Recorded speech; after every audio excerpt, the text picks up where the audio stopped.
बिंद अनुबिंद का वध किया। और जब बिंद अनुबिंद का वध हो गया उस समय श्री कृष्ण ने कहा, अर्जुन आज का भयंकर युद्ध जब तक ये धरती रहेगी लोग याद करेंगे, लेकिन मैं सारथी हूं तुम्हारा, इसलिए तुम्हें हित की बात बतलाता हूं। हमारे घोड़े अत्यंत घायल और जर्जर हो चुके हैं, भूख और प्यास से व्याकुल हो रहे हैं। यदि इन पर और अधिक जोर दिया गया तो यह अश्व दिव्य हैं, लेकिन कहां तक ये सेवा करेंगे, ये आखिर निष्प्राण हो जाएंगे। इसलिए जल्दी से इनको पानी पिलाने की व्यवस्था करो और इनके विश्राम की व्यवस्था करो, इनके भोजन की व्यवस्था करो, और हम तो तुम्हारे घोड़ों की सेवा में लगे रहेंगे, और तुम यदि असावधान हुए तो लोग तुम्हें मार डालेंगे। इसलिए तुम्हें आज दो काम करना है, एक तो हमारे घोड़ों की व्यवस्था करनी है, विश्राम की हमारी, जिससे सारथी घोड़ों को बहला फुसला करके, खिला पिला करके, खजौरा करके ठीक ठाक कर दे, और एक तुमको युद्ध लड़ना है। अर्जुन ने कहा बिल्कुल ठीक है। आमंत्रित करके उन्होंने जैसे ही मंत्रोच्चारण करके सरसंधान किया है, धन्य है अर्जुन का अस्त्र कौशल। उसी समय एक विशाल तालाब प्रकट हो गया। अर्जुन ने बाणों से तालाब प्रकट कर दिया, तालाब प्रकट कर दिया, जल निकल आया, आश्चर्य की बात नहीं थी। महाराज जी लिखा है आपने अपने अस्त्र कौशल से उसमें हंस प्रकट कर दिए, चकवा चकवी जल पक्षी प्रकट कर दिए, हजारों कमल खिल गए। ये है अस्त्र कौशल, ये है मंत्र विद्या। आज विज्ञान चाहे जितनी उन्नति की डींग हाँकता हो, लेकिन इस प्रकार की दिव्य शक्तियां आज विज्ञान अर्जित नहीं कर पाया, क्योंकि प्राचीन जो ऋषि मुनियों का विज्ञान था वह कोरा भौतिक विज्ञान नहीं था, वह भौतिक विज्ञान अध्यात्म विज्ञान का अनुवर्ती विज्ञान था। अध्यात्म के साथ भौतिक विज्ञान काम करता था। आज अध्यात्म को किनारे करके केवल भौतिक विज्ञान पर जो कार्य किए जा रहे हैं वह प्राकृत ही होंगे, क्योंकि प्रकृति से संबद्ध है, वो दिव्य कैसे हो सकते हैं। और धृतराष्ट्र ने पूछा, संजय लोगों ने उस समय मार क्यों नहीं डाला इन दोनों को? अरे बोले तुम ज्यादा चतुराई मत दिखाओ, मार क्यों नहीं डाला? अर्जुन ने अपने बाणों से एक ऐसा घेरा बना दिया, किला जैसा बना दिया, उसमें कोई प्रवेश नहीं कर सकता था। एक विश्राम घर बना दिया, बाणों की ही दीवालें, बाणों के ही किवाड़, बाणों की ही छत, बाणों के ही जंगला, बाणों का ही उसमें पलंग पड़ा हुआ है, और बाणों की ही लड़ावनी, सब भूसा उसा डालने के, दाना चारा खिलाने की सब व्यवस्था वहाँ कर दी गई। ठाकुर जी ने तुरंत घोड़ों को खोला और जल पिलाया, थोड़ा खजौरा किया, पीठ थपथपाई, पुचकारा, सिर पे हाथ फेरा। धन्य है, ये है महाराज श्री कृष्ण गायों की सेवा तो करते ही हैं, लेकिन जो घोड़े भगवान कृष्ण के भक्त अर्जुन का भार वहन करते हैं, भगवान कहते मैं भक्तों की सेवा करने वाले मनुष्य की क्या चले, पशु योनि में भी क्यों न हो, मैं उनकी भी सेवा करता हूं।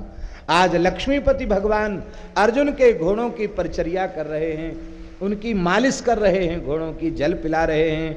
बोलो भक्तवत्सल भगवान की जय। कहते इस प्रकार से अर्जुन ने एक विलक्षण चमत्कार प्रकट कर दिया। उसको देखने के लिए आकाश सिद्धों से भर गया। महाराज जी उस सरोवर में क्या क्या था? हंस कारंडवा कीर्णम चक्रवाकोपशोभितम सुविस्तीर्णम प्रसन्नाम्बा प्रफुल्लवर पंकजम कूर्म मत्स्य गणा कीर्णम अगाध मृषि सेवितम आगच्छन नारद मुनिर दर्शनार्थम कृतम क्षणात्। नारद जी उसी समय गोता लगाने चले आए। बोले बाद में ये तीर्थ रहेगा नहीं, ये अर्जुन के बाणों से प्रकट तीर्थ है। नारद जी तुरंत वहाँ आ गए। महाराज ऐसा अद्भुत उन्होंने कार्य किया। ततः प्रहस्य गोविंदा साधु साध्विति चाब्रवीत। भगवान कृष्ण बोले साधु साधु अर्जुन, बहुत आनंद है, बहुत अच्छा है, तुमने बहुत बढ़िया घर बनाया। भगवान ने परिचर्या की है घोड़ों की। भगवान के करकमल का स्पर्श पाकर के घोड़े बिल्कुल तरोताजा हो गए हैं। उनमें नई ताजगी आ गई है और अकेले ही अर्जुन ने शत्रु सेना से युद्ध करना आरंभ किया है, आगे बढ़ने से रोक दिया। भगवान ने घोड़ों को फिर लगाया है और बोले हमारे घोड़ों ने घास खा ली है, पानी पी लिया है, खूब चकाचक हो गए हैं, अब कोई चिंता की बात नहीं, रथ तैयार है, चलो रथ में विराजो। अब तो रथ में बैठे हैं। कौरव सैनिक निराश हो गए। दुर्योधन युद्ध के लिए आया। भगवान ने फिर कहा भगाओ इसको, खदेड़ो इसको। फिर महाराज दुर्योधन को खदेड़ दिया है और दुर्योधन की पराजय हो गई, बेचारा भाग गया, कहीं सा कहीं भगा। अर्जुन का कौरव महारथियों के साथ घोर युद्ध हुआ। अश्वत्थामा सामने आया, अश्वत्थामा को भी क्षत विक्षत कर दिया। अश्वत्थामा बड़ा भारी वीर है, लेकिन महाभारत में लिखा अश्वत्थामा जी को अपने प्राणों का लोभ बहुत है, प्राणों का लोभ है, इसलिए अब तक वे विराजमान हैं। नहीं तो असावधान आदमी चाहे जहाँ मर जाए, वो तो बहुत सावधान है, जब कहीं ऐसी आफत पड़ती तो भाग जाते जल्दी से। अश्वत्थामा जी भाग गए, बोले मरना थोड़ी है, बेमौत, चले गए। और इसके बाद 9 महारथी एक साथ आ गए। अकेले अर्जुन हैं और 9 महारथियों से अकेले युद्ध कर रहे हैं। ऐसा अद्भुत युद्ध आज किया है महाराज। युधिष्ठिर आ गए हैं, द्रोणाचार्य से युद्ध करने लगे हैं। द्रोणाचार्य ने युधिष्ठिर के रथ को तोड़ दिया है, भग्न कर दिया है, और अब तो युधिष्ठिर भी अपने प्राण बचा करके पलायन कर गए हैं महाराज। और इसके बाद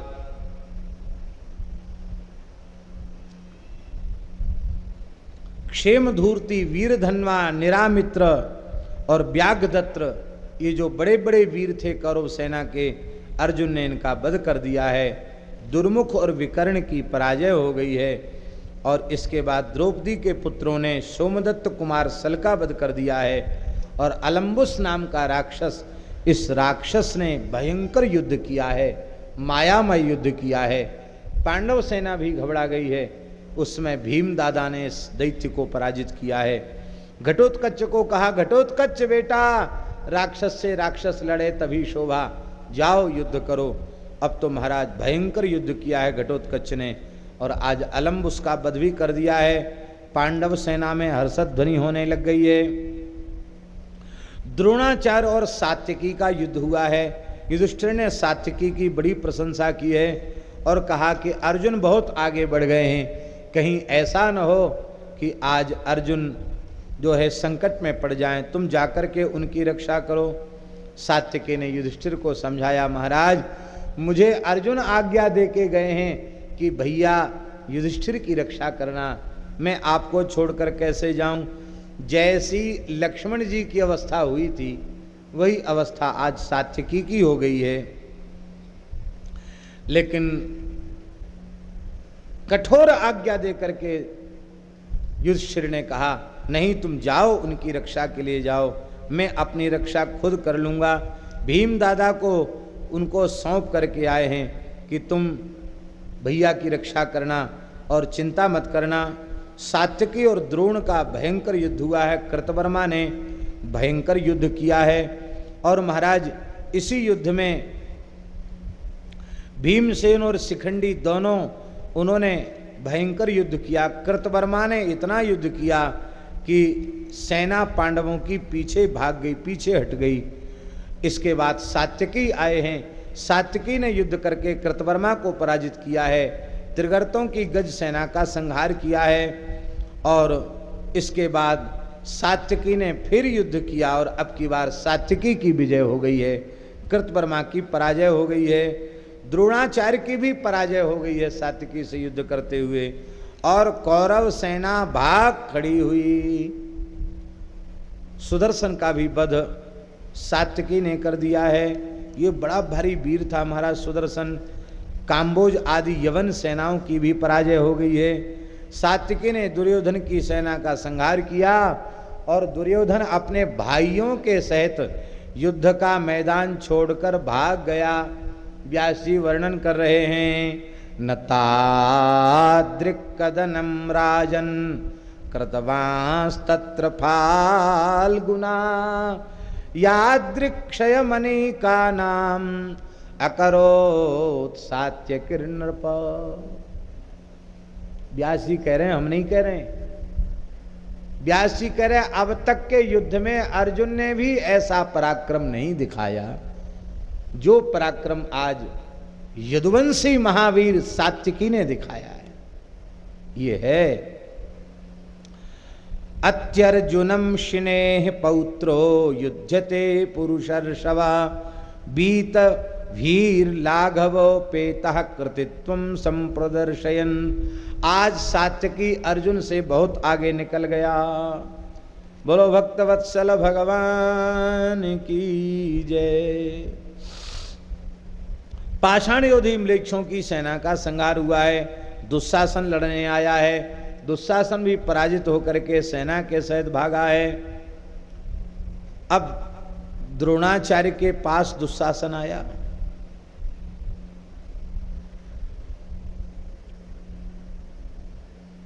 बोले गुरुजी, आपने सबके सामने कहा था कि तुम लोग घबराओ नहीं, मेरी बाहुबल के आश्रित होकर के जयद्रथ का कुछ बिगड़ने वाला नहीं। लेकिन आज जैसी दुर्दशा हमारी सेना की भई है वैसी कभी नहीं हुई। और आप यहाँ खड़े हुए हैं, आप अर्जुन को आगे बढ़ने से नहीं रोकते, आप सात्यकी को नहीं रोकते। आपको भी पता नहीं क्या हो गया है, आप भी इधर उधर भाग जाते हो, पराजित हो जाते हो। इसलिए आप कृपा करो। यह सुनते ही क्रोध में तिलमिला गए द्रोणाचार्य और करे दुष्ट नीच दुशासन, महान पतिव्रता सती साध्वी याज्ञसेनी द्रौपदी को वेश्या कहकर और दासी कहकर तूने तिरस्कार किया था, उसका पाप तू भोग रहा है। और तेरे पक्ष में खड़ा हूं मैं, इसलिए मुझे भी बार बार नीचा देखना पड़ रहा है। नीच के पक्ष में खड़े होने वाले को भी नीचा देखना पड़ता है। आज तेरे पापों के कारण मेरी यह दशा हो रही है और तू ही सारी हत्या की जड़ है, सारी समस्या की जड़ तू है। तेरा भाई क्रूर कर्मा दुर्योधन, ये सब सोचनीय है। और तुम कान खोलकर सुन लो, एक द्रोण नहीं सैकड़ों द्रोण आ जाएं तो अर्जुन के कोप से, कृष्ण के कोप से आज तुम लोग बच नहीं सकते। अब तो हमको क्या कहते हो, तुम खुद लड़ो, निज भुजबल में बैर बढ़ावा। जब अपने बलबूते पर तुमने बैर बढ़ाया पांडवों से तो खुद निपटो, हम क्या करें, हम क्या ना करें। इसलिए तुम हल्ला मत मचाओ। न तुल्या सात्यकी शिरा शराये साम बीता पलाये से। अर्जुन के बाण और सात्यकी के बाणों से डर करके तुम भाग रहे हो। बोले गुरुजी कहाँ जाऊं, आप भी तो नहीं बचा रहे हैं। गुरुजी बोले मैं पता बताता हूं, ध्यान से सुने। त्वरितो वीर गच्छत्वम गांधर्युदर माविश पृथिव्याम धावमानस्य नान्यत पश्यामि जीवनम। अब धरती पर तेरी कोई रक्षा नहीं कर सकता, जा दुशासन गांधारी के पेट में घुस जा। हैं त्वरितो वीर गच्छत्वम गांधर्युदर माविश, जिस गांधारी के पेट से निकला उसी में घुस जा, वहां तू भले ही बच जाए। लेकिन धरती पर तुझे कहीं भी अर्जुन छोड़ेगा नहीं, सात्यकी छोड़ेगा नहीं। अब तक तो अकेला अर्जुन था, अब सात्यकी और आ गया, तेरी अब खैर नहीं। भग गया महाराज, ये भी प्राण बचाता हुआ, दुशासन भी भग गया। और महाराज उस समय भगवान श्री कृष्ण ने अर्जुन से कहा कि अर्जुन अभी समुद्र के समान सेना को और पार करना है, अभी भी जयद्रथ के पास तुम नहीं पहुंचे हो। समय निरंतर बीतता चला जा रहा। महाराज ये युद्ध जैसा, जयद्रथ वध जैसा जयद्रथ वध ही है और कोई दूसरा नहीं। सबसे रोमांचक युद्ध अभिमन्यु ने किया है और अभिमन्यु के वध का प्रतिशोध लेने के लिए जो अर्जुन और सात्यकी ने युद्ध किया है, न भूतो न भविष्यति, अद्भुत युद्ध किया है। अद्भुत पराक्रम प्रकट किया है। दुशासन आया है, दुशासन की पराजय हुई है, और इसके बाद फिर दुर्योधन आ गया, फिर दुर्योधन की पराजय हुई है। द्रोणाचार्य के द्वारा पांडवों के महान वीर बृहच्छत्र, धृष्टकेतु और जरासंध पुत्र सहदेव और धृष्टद्युम्न कुमार क्षत्रधर्मा, इनका वध कर दिया है द्रोणाचार्य ने। चेकितान की पराजय हो गई है। बड़ा भयंकर पराक्रम दिखाया है। युधिष्ठिर चिंतित हो गए हैं और भीमसेन से कहा, भीम दादा अब सात्विकी चले गए और तुम हमारे पास बने हुए हो, जाओ अर्जुन और सात्विकी का पता लगाओ, इस सैन्य समुद्र में कहाँ चले गए। भीमसेन ने कहा कि दादा हमको सात्विकी आपकी सुरक्षा में सौंप के गए हैं और हम जैसे ही चले जाएंगे आपके साथ कोई न कोई घटना घट जाएगी, इसलिए हम आपको छोड़कर कहीं नहीं जा सकते। थोड़ा कठोर वाणी का प्रयोग किया है श्री युधिष्ठिर ने और कहा, नहीं भीमसेन मेरी चिंता मत करो, मुझे अर्जुन की बहुत चिंता है, कृष्ण की बहुत चिंता है। भीमसेन ने कौरव सेना में प्रवेश किया है और सामने आए हैं धृतराष्ट्र के 11 पुत्र। 11 को 11 मिनट भी नहीं लगने दिए। भीमसेन ने सबको राम राम, किसी को थप्पड़ से, किसी को लात से, किसी को घूंसा से, किसी को मुष्टिका से, एक में ही राम राम कर देते, दूसरा तो लेने की हिम्मत ही नहीं किसी की। महाराज 11 को उन्होंने समाप्त कर दिया है। और अर्जुन ने, भगवान श्री कृष्ण ने कहा, अर्जुन लगता है भीम दादा आ गए हैं, क्योंकि जब सेना में इतनी हलचल तभी होती है जब भीम दादा आ जाते हैं, नहीं तो इतनी हलचल नहीं होती है। तो जहाँ जाते वहीं प्रलय मचा देते हैं। भीम के कारण ये हलचल दिखाई पड़ रही है। अब तो कौरवों ने कहा, गुरुजी बचाओ, भीमसेन आज सबको मार डालेगा, 11 भाई तो हमारे खत्म कर दिए, क्या करें महाराज। द्रोणाचार्य टंकार करते हुए धनुष किया है, भीमसेन ठहर जाओ, आगे नहीं बढ़ सकते हो, हमको पराजित करके आगे जा सकते हो। भीमसेन ने कहा, हम भी धर्मशास्त्र के ज्ञाता हैं, भले ही गुरु ही क्यों ना हो, ब्राह्मण ही क्यों ना हो, यदि कवच धारण करके अस्त्र शस्त्र लेकर लड़ने आया है तो क्षत्रिय को संकोच नहीं करना चाहिए। हम बिल्कुल मर्यादा नहीं रखेंगे, हम अर्जुन नहीं हैं। हाँ, भीमसेन बोले, हम अर्जुन नहीं हैं, हम युधिष्ठिर भी नहीं हैं, हम भीमसेन हैं तुम्हारे शत्रु और तुम हो हमारे शत्रु, इतना अंतर है। अर्जुन कहते आप कुछ भी कहो, शत्रु सेना में खड़े होकर भले ही अपने को हमारा शत्रु कहो, लेकिन फिर भी आप हमारे गुरु हो। भीमसेन कहते नहीं ना, हम चेला न तुम गुरु, हम भी शत्रु हैं तुम भी शत्रु हो, तुम भी पूरी ताकत दिखाओ हम भी पूरी ताकत दिखा रहे हैं। नार्जुनो हम घृणी द्रोण भीमसेनो स्मिते रिपु, मैं दयालु अर्जुन नहीं हूँ, मैं तुम्हारा शत्रु भीमसेन हूँ। पिता नस्तम गुरुबंधुर गुरुर्बंधुस्तथा पुत्रास्तु ते वयम इति मन्यामहे सर्वे भवंतम प्रणता स्थिता। आपको पिता मानकर, आपको गुरु मानकर, आपको बंधु मानकर हम लोग आपके चरणों में प्रणाम करते रहे, लेकिन अब विपरीत हो गया है, तुम हमारे इतने विरोध में हो गए हो, इसलिए एषते सदसम शत्रु कर्म भीम करोम्यहम्। इसलिए गुरुजी ने कहा, हे शत्रु आज मैं भीम नाम सफल कर दूंगा, भीषण कर्म करके आज भीम नाम सफल कर दूंगा। ऐसा कह करके भीमसेन ने अपनी प्रचंड गदा का प्रहार किया। समझ गए द्रोणाचार्य मार डालेगा, ये छोड़ेगा नहीं, छलांग लगा करके कूद गए रथ से और भीमसेन की प्रचंड गदा से घोड़ा, सारथी, ध्वजा आदि के सहित अंगरक्षक, पार्श्वरक्षकों के सहित द्रोणाचार्य का रथ राम राम हो गया, नष्ट हो गया महाराज। तुरंत द्रोणाचार्य दूसरे रथ में आ गए, भयंकर युद्ध होने लग गया और भीमसेन द्रोणाचार्य का युद्ध इतना भयंकर हुआ कि अब भीमसेन ने विचार किया कि आखिर तो ये अस्त्र बल में बहुत आगे बढ़े हुए हैं, इनसे कैसे पार पावें। हमारे अस्त्र शस्त्रों को उठाने के, प्रयोग करने के पहले ही ये नष्ट कर देते हैं। भीमसेन जब निहत्थे हो गई, उन पर कोई अस्त्र शस्त्र नहीं रहा, भीमसेन ने कहा हम तुम्हारी खबर लेते हैं। भीमसेन ने रथ और घोड़ों के सहित जो ईशा दंड है रथ का, उसको पकड़ा और गुरुजी को घोड़ों के सहित उठाया और उठाकर युद्ध के मैदान के बाहर फेंक दिया।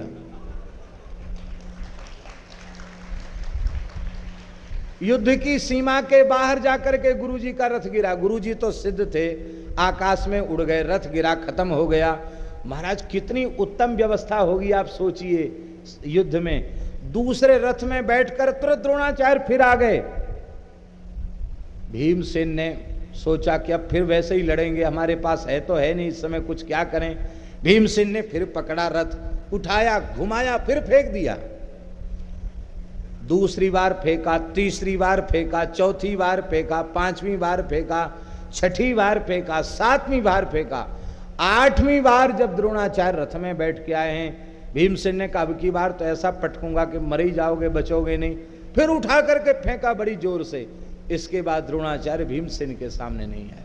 बोले लड़ना तो इसको है नहीं, सीधे ही उठा करके फेंक देगा तो हम तो इसी में हमारा सारा समय बर्बाद हो जाएगा, दूसरी सेना से लड़ना भिड़ना भी हमारा बंद हो जाएगा। फिर लौट के नहीं आए और भीमसेन सेना को चीरते हुए आगे बढ़ गए। बोलो श्री भीमसेन महाराज की जय। इसलिए महाराज व्यास जी वर्णन कर रहे हैं, एव तमप्यतिरथम भीमश्चिक्षेप भ्रसरोषितः एव मष्टौ रथा क्षिप्ता भीमसेनेन लीलया। लीला पूर्वक भीमसेन ने 8 रथों के सहित द्रोणाचार्य को 8 बार उठाकर युद्ध के मैदान के बाहर फेंक दिया। उस समय आकाश में सिद्ध चारण गंधर्व किन्नर भीमसेन के इस पराक्रम को देखकर विस्मित हो गए और कहने लगे कि वस्तुतः इस मैदान में भीमसेन की कोटि का बलवान कोई दूसरा नहीं है। ऐसे महाराज हम तो पहले ही आपसे कह चुके हैं, महाभारत में लिखा है, व्यास जी कह रहे हैं, राम रावण युद्ध में जो हनुमान जी का पराक्रम है बल में, वही पराक्रम महाभारत युद्ध में भीमसेन का है। क्यों ना हो, हनुमान जी के भाई हैं, वायु नंदन हैं। भीमसेन और कर्ण का युद्ध हुआ। गुरुजी तो किनारे हो गए। अब कर्ण आया, क्योंकि हाहाकार मच रही थी, तब कर्ण सामने आया। बोले हम लड़ेंगे। कर्ण ने भयंकर युद्ध किया। युद्ध करते करते भीमसेन के घोड़ों को, रथ को, सारथी को, ध्वजा को, सबको नष्ट कर दिया। भीमसेन ने निश्चय किया कि अब यह छोड़ेगा नहीं, इसलिए क्या करना चाहिए। भीमसेन क्रोध में भर करके भीमसेन स्यंदनम वृषसेनस्य तूर्णमाप्लुवे भयात्। कहते भीमसेन ने कर्ण के घोड़ों के प्राण ले लिए, सारथी को नष्ट कर दिया। तब कर्ण भयभीत हो करके वृषसेन जो उसका पुत्र था, उसके रथ पर कर्ण जाकर के चढ़ गया। लेकिन महाराज जी भीमसेन मेघ के समान गर्जना करते हुए, जब भीमसेन का रथ टूट गया तो भीमसेन कूद करके वृषसेन के रथ पर चढ़ गए और आज एक घूसा में भीमसेन कर्ण को मार सकते थे, क्योंकि कर्ण को पराजित कर दिया। और एक बार तो भीमसेन को इच्छा हुई कि बस अब मौका में आ गया शत्रु, अब छोड़ना नहीं चाहिए। आज एक घूसे में मारना चाहते थे। व्यासी लिख रहे हैं आज भीमसेन कर्ण को मार ही डालते, लेकिन उन्हें याद आ गया कि मेरे भाई अर्जुन ने इसे मारने की प्रतिज्ञा की है, यदि मैं मार दूंगा तो अर्जुन को बहुत दुख होगा, उनकी प्रतिज्ञा में मुझे बाधक नहीं बनना चाहिए। तब इसलिए उन्होंने छोड़ दिया। और जब छोड़ दिया, दूसरे रथ को लेकर के भीमसेन आ गए और कर्ण वहां से भागा, दूसरा रथ लेके आया। अब की बात कर्ण ने भयंकर युद्ध किया है और युद्ध करके महाराज भीमसेन को परास्त कर दिया है। इनके अस्त्र शस्त्र कुछ भी भीमसेन के पास नहीं बचे। तब धनुष की नोक से उनको हुद्दा मार के, ठोकर मार करके भीमसेन को कठोर वाणी में कर्ण ने कहा अरे बिना दाढ़ी मूछ के नपुंसक पेटू भीम, तुझे युद्ध करना नहीं आता तो क्यों युद्ध के मैदान में आता है? जा जा रसोई घर में चला जा, हलवा खा, तस्मई पी, लड़ुआ खा, खाने में शूरवीर है तू, युद्ध में शूरवीर नहीं है। ऐसा कहकर भीमसेन को अपमानित किया। भीमसेन ने कहा, अरे मूर्ख, अभी थोड़ी देर पहले मैं तेरे प्राण ले लेता, तू कितनी बार हमारे सामने हार गया, तब तो कुछ नहीं, अब मैं एक बार इस परिस्थिति में आ गया तो मेरा अपमान कर रहा है। ये तो सोचता था भीमसेन के पास कुछ नहीं है, इसलिए धनुष की नोक से भीमसेन को पीड़ित कर रहा था। भीमसेन ने एक झटके में इसके हाथ से धनुष छीन लिया और ऐसा घुमा करके धनुष मारा महाराज कर्ण के यहाँ से लेके नीचे तक, जैसे किसी को गर्म लोहे से दाग दिया जाए, यहाँ से यहाँ तक कर्ण को लोहू लुहान कर दिया भीमसेन ने। इतना बड़ा पराक्रम भीमसेन का। और महाराज धृतराष्ट्र पुत्र दुर्मुख का वध किया। और जब कर्ण को इस प्रकार से एक उसी का धनुष छीन कर उसी को मारकर जब लोहू लुहान कर दिया, कर्ण ने सोच लिया ये दिव्यास्त्रों का युद्ध तो करेंगे नहीं, ये ऐसे ही युद्ध करेंगे और हमारी जान बेकार में चली जाएगी, इसके सामने से भाग जाना ही ठीक है। कर्ण भी वहाँ से भाग खड़ा हुआ और अर्जुन भीमसेन ने हंसते हुए ललकारा, करे तू हमको कह रहा था ना अब फिर लौट के मुझसे युद्ध कर। धृतराष्ट्र रो रहे हैं, संजय मेरे पुत्रों का भाग्य बड़ा खोटा है, जुआ के पास से हमारे पुत्रों के अनुकूल पड़े, पर युद्ध में बाणों की वर्षा, युद्ध सब हमारे पुत्रों के प्रतिकूल हो रहा है। संजय ने कहा ठीक से कथा सुनो, रो गाओ मत, ये सब तुम्हारे पापों का फल है। ये है, ये लाभ मिल रहा है महाराज धृतराष्ट्र को। अपने पुत्रों की निंदा किया है धृतराष्ट्र ने, भीमसेन के बल का वर्णन किया है। भीमसेन ने दुर्मर्शन आदि धृतराष्ट्र के 5 पुत्रों का भी आज वध कर दिया है। और फिर भीमसेन कर्ण का फिर युद्ध हुआ, फिर कर्ण पलायन किया। कर्ण ने कई बार आज के युद्ध में कर्ण को भागना पड़ा भीमसेन के सामने से। धृतराष्ट्र के 7 पुत्रों का वध किया है और भीमसेन ने बड़ा भारी पराक्रम दिखाया है। इस तरह से लगातार दुर्योधन के भाइयों की संख्या घटती चली जा रही है। फिर भीमसेन के सामने फिर कर्ण आया और अब की बार दुर्योधन के 7 भाइयों का फिर संहार कर दिया है। और महाराज भाइयों के संहार के बाद भीमसेन कर्ण का भयंकर युद्ध हुआ। पहले भीम की विजय हुई, बाद में भीम की पराजय हुई और कर्ण की विजय हो गई। इसके बाद अर्जुन के बाणों से व्यथित होकर के कर्ण ने अर्जुन से युद्ध किया, किंतु आज कर्ण अर्जुन के बाणों से व्यथित होकर कर्ण और अश्वत्थामा दोनों मैदान से भाग खड़े हुए। इसके बाद कहते हैं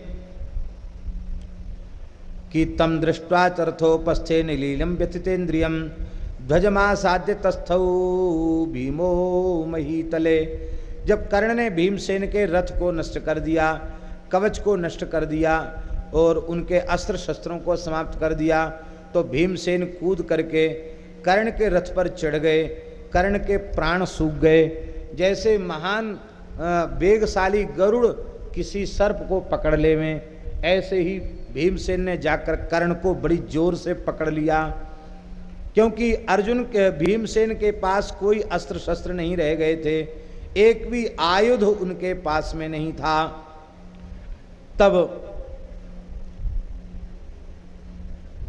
मारना ही चाहते थे कि आज फिर दूसरी बार भीमसेन को याद आ गया कि नहीं नहीं नहीं नहीं, अर्जुन इसे मारने की प्रतिज्ञा कर चुके हैं, मैं मार दूंगा तो अर्जुन को प्रसन्नता नहीं होगी, इसलिए रथ से कूद पड़े, मारा नहीं।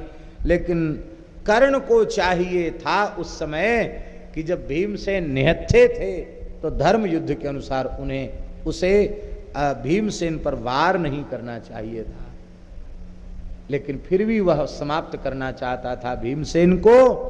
इसलिए भीमसेन ने मरे हुए बड़े बड़े गजराजों को फेंक फेंक कर युद्ध करना आरंभ किया। मरे हुए हाथियों को उठाकर फेंकते उसके ऊपर, तब तक वो जो है समाप्त कर देता, हाथियों को काट देता। यहाँ व्यास जी उपमा दे रहे हैं, महु सदिसमायुक्तम हनुमान इव पर्वतम, जैसे हनुमान जी पर्वत उठा रहे हों, ऐसी झांकी भीमसेन की हो रही है। सात्यकी ने अलम्बुस का वध कर दिया और दुशासन के घोड़ों का वध कर दिया। भगवान श्री कृष्ण ने अर्जुन से कहा, अर्जुन तुम्हारा शिष्य और मेरा भी शिष्य और परम भक्त सात्यकी ने आज युद्ध में ऐसा पराक्रम दिखाया है कि संपूर्ण देवताओं को भी आश्चर्य में डाल दिया है। और अर्जुन की चिंता सात्यकी की हो रही है। उसी समय भूरिश्रवा और सात्यकी का रोषपूर्वक संभाषण हुआ, भयंकर युद्ध हुआ। भूरिश्रवा सात्यकी का सिर काटना चाहता था, तब तक अर्जुन ने भूरिश्रवा की भुजा को काट डाला। भूरिश्रवा ने कहा, तुमने यह उचित नहीं किया, हमारा युद्ध सात्यकी के साथ चल रहा था, मेरी भुजा काटना ये अधर्म है। अर्जुन, तुम्हारे इस पाप के कारण तुम्हारी बड़ी निंदा होगी। अर्जुन ने हंसते हुए कहा, अपना दोष किसी को नहीं दिखाई देता, दूसरे का दोष सबको दिखाई पड़ता है। भूरिश्रवा जी, जब आप जैसे 6 महारथियों ने, आप भी सम्मिलित थे, जिसका कवच टूट चुका है, जिसके पास एक भी सहयोगी नहीं है, जो निहत्था हो चुका है, ऐसे बालक अवस्था के वीर अभिमन्यु का वध करते समय आपके मन में नहीं आया कि उसका दूसरे से युद्ध हो रहा है, मैं क्यों युद्ध करूं? अब तुम दुहाई दे रहे हो। भूरिश्रवा ने कहा, मैं अनशन करके प्राण त्याग दूंगा। और सात्यकी ने कूद करके उसका मस्तक धड़ से अलग कर दिया। इस कर्म की बड़ी निंदा हुई। सात्यकी को जो अनशन लेकर बैठ गया उसको नहीं मारना चाहिए। लेकिन सात्यकी ने कहा, भूरिश्रवा ने मुझे अपमानित किया, मुझे पैरों से ठुकराया, मुझे रौंदा, और मेरी प्रतिज्ञा है जो भी वीर मेरा तिरस्कार करेगा उसे मैं जीवित नहीं छोड़ सकता। मैंने अपनी प्रतिज्ञा को पूर्ण किया है। इसका मतलब यह है कि देखो, क्रोध आदि के आवेश में आकर धर्मात्माओं से भी मर्यादाओं का अतिक्रमण होता है। शिक्षा हम लोगों को यही लेनी चाहिए, साधु सज्जन को लड़ाई झगड़ा में न पड़कर भजन करना चाहिए, नहीं बड़े बड़े बुद्धिमानों की बुद्धि भी बिगड़ जाती महाराज। बोलो भक्तवत्सल भगवान की जय। महाराज, अब अर्जुन जयद्रथ के निकट पहुंचे हैं। कर्ण और दुर्योधन की बातचीत हुई है। कर्ण के साथ अर्जुन का भयंकर युद्ध हुआ है। कर्ण ने कहा, तुम जयद्रथ के पास पीछे पहुंचना, पहले हमसे युद्ध करो। आज फिर अर्जुन के द्वारा कर्ण की पराजय हुई है और योद्धाओं ने चारों ओर से घेर कर अकेले अर्जुन के साथ युद्ध किया है। भगवान ने कहा, देखो अर्जुन, अब हम एक लीला करने वाले हैं। हाँ, लीला ये है कि अभी कौरवों के पास बहुत बड़ी सेना है, वीर भी हैं, जयद्रथ को छिपा रखा है इन लोगों ने। अभी भी कई महारथियों के बीच में, 6 महारथियों के बीच में छिपा हुआ है जयद्रथ। ये सारी सेना को समाप्त करोगे, सभी वीरों से लड़ोगे, तब तक सूर्य अस्त हो जाएंगे और फिर तुम्हें अपनी प्रतिज्ञा के अनुसार जीवित ही अग्नि में प्रवेश करना पड़ेगा। इसलिए तुम चिंता मत करो, मैं सूर्यास्त के पहले ही सूर्यास्त का दृश्य प्रस्तुत कर देता हूं। अभी सूर्यास्त होने में समय बाकी है, पर मैं समय से पहले सूर्यास्त कर देता हूं। जैसे ही सूर्यास्त होगा ये सब निश्चिंत हो जाएंगे। अब फिर निश्चित तुम्हें चिढ़ाने के लिए जयद्रथ तुम्हारे सामने अपने आप आ जाएगा। जैसे ही छिपा हुआ जयद्रथ तुम्हारे सामने आ जाएगा, फिर उस पापी को मत छोड़ना, फिर उसका काम तमाम कर देना। अर्जुन बोले महाराज आप जैसे कुशल चतुर सहयोगी हमारे हैं, तब हमारा कहाँ घाटा होने वाला है। ऐसा ही हुआ। कहते सैंधवे रक्षमाणे तो सूर्यस्यास्तमनम प्रति मिथ्या प्रतिज्ञा कौन्तेय प्रवेक्षति हुतासनम।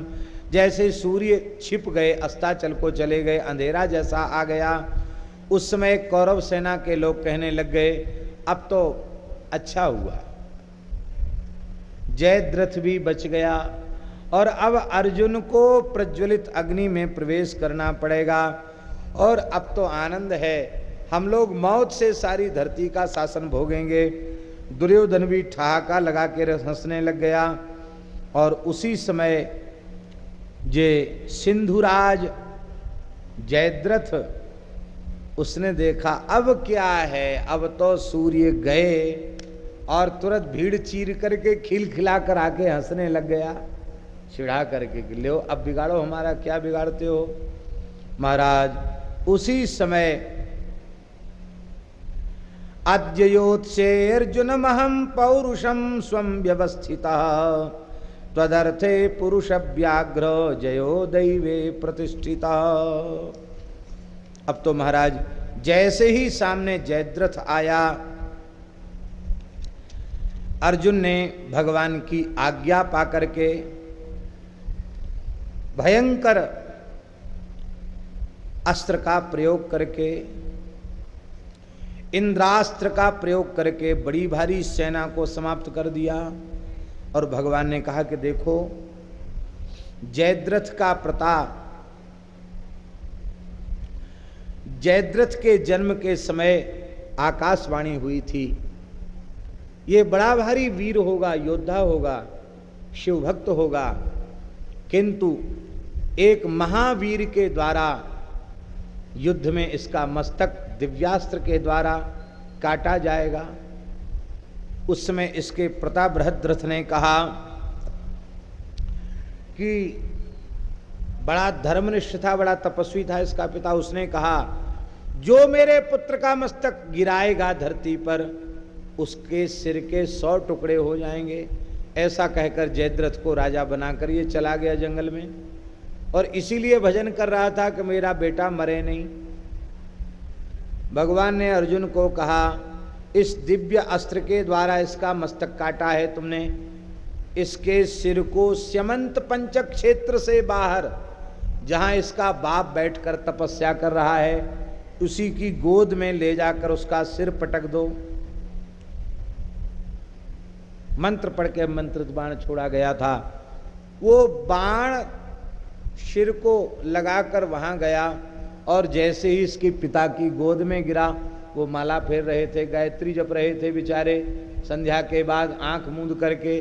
स्वाभाविक है किसी की गोद में कहीं से आके कोई चीज गिरे तो घबराएगा। सहसा पहचाना तो नहीं कि ये क्या हुआ, रक्त टपक रहा था, उसके वस्त्र बिगड़ गए रक्त से, और वो सहसा घबरा करके उठकर खड़ा हुआ और उसकी गोद से ही उसके पुत्र का सिर गिरा। अब जो गिरा देगा मेरे पुत्र के सिर को भूमि पर, उसके मस्तक के 100 टुकड़े हो जाएंगे। उसके बाप के ही सिर के 100 टुकड़े हो गए। इस तरह से एक तीर से 2 निशाने सध गए और भगवान ने अर्जुन को बचा लिया। जैसे ही महाराज भगवान ने, जब जयद्रथ सामने आ गया, तब भगवान ने सूर्य का को जो आवृत कर लिया था उसे रोक लिया और सूर्य नारायण प्रकट हो गए। अब तो सब घबरा गए और अर्जुन ने जयद्रथ का वध कर दिया। अभी सूर्य अस्त होने में काफी समय शेष था, कम से कम 48 मिनट का समय बाकी था। उसके पहले ही ठाकुर जी ने 1 मुहूर्त का समय बाकी था। तब तक भगवान ने ऐसी लीला की। बोलो भक्तवत्सल भगवान की जय। युद्ध अभी बंद नहीं हुआ, युद्ध चल ही रहा है। अर्जुन के बाणों से कृपाचार्य मूर्छित हो गए हैं। अर्जुन को खेद हुआ है, हाय रे हाय, क्षत्रिय धर्म को धिक्कार है। आज मेरे वयोवृद्ध आचार्य जिनसे हमने शिक्षा प्राप्त की, आज इनकी पसली में बाण लग गया, ये कितने कष्ट में मूर्छित हो गए हैं। अर्जुन ने बहुत पीड़ा व्यक्त की और कर्ण और सात्विकी का युद्ध हुआ। और कर्ण की पराजय हो गई। श्री वृंदावन बिहारी लाल की। अर्जुन ने कर्ण को फटकारा है और वृषसेन की वध की प्रतिज्ञा की है। कृष्ण ने अर्जुन को बधाई दी है और इसके बाद भगवान श्री कृष्ण युद्ध का दृश्य दिखाते हुए अर्जुन को ला रहे थे। अर्जुन, आज तुम स्वयं विश्वास नहीं कर सकते हो कि मेरे द्वारा इतना बड़ा संहार किया गया, इतना भयंकर युद्ध मैंने किया, तुम विश्वास नहीं कर सकते हो। अर्जुन को भी आश्चर्य हुआ, महाराज आपकी कृपा से ये हो गया, इतना हो गया आज, धन्य है प्रभु, धन्य है। श्री अर्जुन कह रहे हैं, बहुत प्यारे भाव हैं अर्जुन के। अनाश्चर्यो जयस्ते साम ये शाम नाथोसि केशव तत्प्रसादान महीम कृत्स्नाम संप्राप्स्यति युधिष्ठिरः। महाराज, आप जिसके साथ हों उसकी विजय में कोई आश्चर्य नहीं है, उसमें आश्चर्य नहीं करना चाहिए। आपकी कृपा से ही युधिष्ठिर संपूर्ण भूमंडल का राज्य प्राप्त करेंगे। विजय का समाचार सुन करके युधिष्ठिर बहुत आनंदित हुए हैं। श्री कृष्ण की स्तुति की है। अर्जुन भीम सात्यकी का बहुत विशेष समारोह पूर्वक अभिनंदन किया है। और महाराज, कई श्लोक हैं, कहाँ तक वर्णन करें। पुराणम देव परमम देवम देवदेवम सनातनम ये प्रपन्ना सुरगुरुम नते मुह्यन्ति करिचित अनादिनिधनम देवम लोककर्तारमव्ययम ये भक्तास्त्वाम ऋषिकेशो दुर्गाण्यत तरन्ते परम पुराणम पुरुषम पराणाम परमम चेत प्रपद्यतस्तत्परमं परा मूर्तिर्विधीयते इत्यादि प्रकार से भगवान की स्तुति श्री युधिष्ठिर ने की है और भगवान का अभिनंदन किया है। दुर्योधन ने व्याकुल होकर के खेद प्रकट किया है और कहा, गुरुजी आपकी एक बात भी सच्ची नहीं होती है। आपने कहा था कि मेरी भुजा का आश्रय लेकर के जयद्रथ का कुछ नहीं बिगड़ेगा, लेकिन देखो मेरे पितामह युद्ध के मैदान में सरसैया पर पड़े हैं। जलसंध को सात्यकी ने मार डाला और भीष्म ने अपनी मृत्यु को स्वीकार कर लिया। मैं तो केवल कर्ण के भरोसे बैठा हूँ। कर्ण की भी कई बार दुर्दशा हो जाती है। द्रोणाचार्य ने दुर्योधन को उत्तर दिया और फिर युद्ध के लिए प्रस्थान किया है और कहा, गांधारी नंदन